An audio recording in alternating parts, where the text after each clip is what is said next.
और मूसा, हारून और हूर पहाड़ी की चोटी पर चढ़ गए। यहाँ पे आपको बताता चलूं कि हूर का मतलब जन्नत की हूर नहीं बल्कि जमीन वाले हूर से है।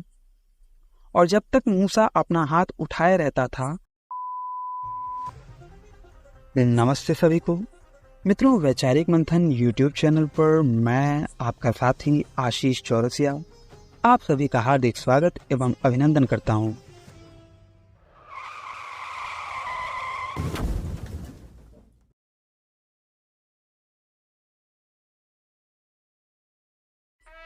मित्रों, आप लोग इतना तो जानते हैं कि युद्ध भूमि में विजय दान में नहीं मिलती, उसके लिए पुरुषार्थ करना पड़ता है। परंतु यदि मैं कहूं कि मात्र किसी के हाथ ऊपर उठाने से विजय प्राप्ति हो जाती है, तो क्या आप कहेंगे कि वह युद्ध योद्धाओं द्वारा लड़ा गया था? वैसे ऐसा संभव भी कैसे है? विजय प्राप्ति के संबंध में हमारे यहाँ भी कई सारी कथाएं हैं, परंतु पवित्र शास्त्र की यह कथा उन सबसे अनोखी एवं बड़ी ही विचित्र है। यह कथा आती है बाइबल की दूसरी किताब, जिसे इंग्लिश में एक्सोडस एवं हिंदी में निर्गमन के नाम से जाना जाता है।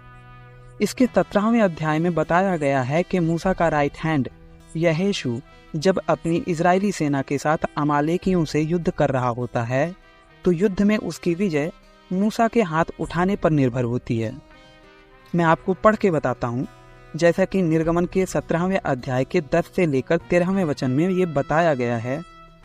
मूसा की इस आज्ञा के अनुसार यहोशू अमालेकियों से लड़ने लगा और मूसा, हारून और हूर पहाड़ी की चोटी पर चढ़ गए। यहाँ पे आपको बताता चलूं कि हूर का मतलब जन्नत की हूर नहीं बल्कि जमीन वाले हूर से है। और जब तक मूसा अपना हाथ उठाए रहता था, तब तक तो इज़राइल प्रबल होता था, परंतु जब जब वह उसे नीचे करता था, तब तब अमालेक प्रबल हो जाता था। और जब मूसा के हाथ भर गए, तब उन्होंने एक पत्थर लेकर मूसा के नीचे रख दिया और उस पर वहां बैठ गया, और हारून और हूर एक एक अलंग में उसके हाथों को संभाले रहे और उसके हाथ सूर्यास्त तक स्थिर रहे। और यहोशू ने अनुचरों समेत अमालेकियों को तलवार के बल से हरा दिया। अब जैसा कि इस कथा के आधार पर ईसाई भाई बंधु यह मानते हैं कि यहोवा परमेश्वर के आशीष से इज़राइल की सेना ने अमालेकियों पर विजय प्राप्त की। अब यहाँ पर सवाल बनता है कि जब यहोवा की शक्ति से ही विजय प्राप्त हो रही थी, तो सर्वज्ञाता कहे जाने वाले यहोवा को क्या इतना भी नहीं पता था कि इज़राइली सेना कौन सी है और अमालेकियों की सेना कौन सी है, और उन्हें किस सेना को विजय दिलानी है? आखिर उन्हें अपनी कृपा बरसाने के लिए मूसा के हाथ उठाने का ग्रीन सिग्नल क्यों चाहिए था?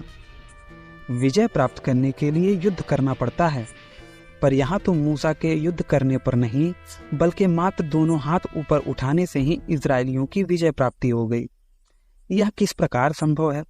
मतलब कि यहोशू की तलवार इतनी भी शक्तिशाली नहीं थी। वैसे ये तो अच्छा था कि मूसा के केवल हाथ उठाने पर ही विजय प्राप्त हुई।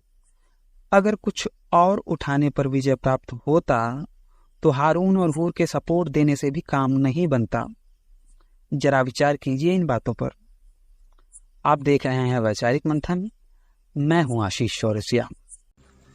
तो बस मित्रों, आज का हमारा ये वीडियो यहीं पे समाप्त होता है। अगर ये बातचीत आप लोगों को पसंद आई हो तो इसे कम से कम 5 मिनट का समाधान देते हुए अपनी मित्र मंडली में शेयर अवश्य करें। हो सकता है आपके एक शेयर से हमारा कोई भाई या बहन इनकी सच्चाई से अवगत हो जाए। आप में से जो कोई भी भाई बहन अगर सामर्थ्यवान है और मुझे मेरे इस कार्य में सहयोग करना चाहते हैं, तो उन सभी का हार्दिक आभार एवं अभिनंदन है। इस वीडियो को अंत तक देखने के लिए आप सबका बहुत बहुत धन्यवाद। नमस्ते जी, जय श्री राम, हर हर महादेव, जय माँ भारती। मेरी तो बात सुनिए भैया, है ना? जी पास्टर जी। मैंने आपको पहले ही बोला कि बाइबल की बहुत सारी बातें हैं जिनके ऊपर हम अपना व्यर्थ का डाउट लेके जा सकते हैं।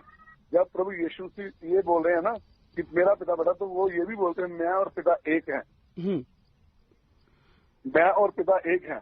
जिसने मुझे देखा उसने पिता को देख लिया। हाँ, अगर बात ये है पास्टर जी कि अगर मैं कहूँ कि आप मुझसे बड़े हैं, है ना? आप मुझसे बड़े हैं और बाद में मैं कहूँ कि मैं और आप एक जैसे हैं, तो इसमें थोड़ा सा दिक्कत होती है। देखो जैसे मान लीजिए हम दोनों एक बात मैं आपको बताना चाहता हूँ ना। जी। प्रभु यीशु मसीह एक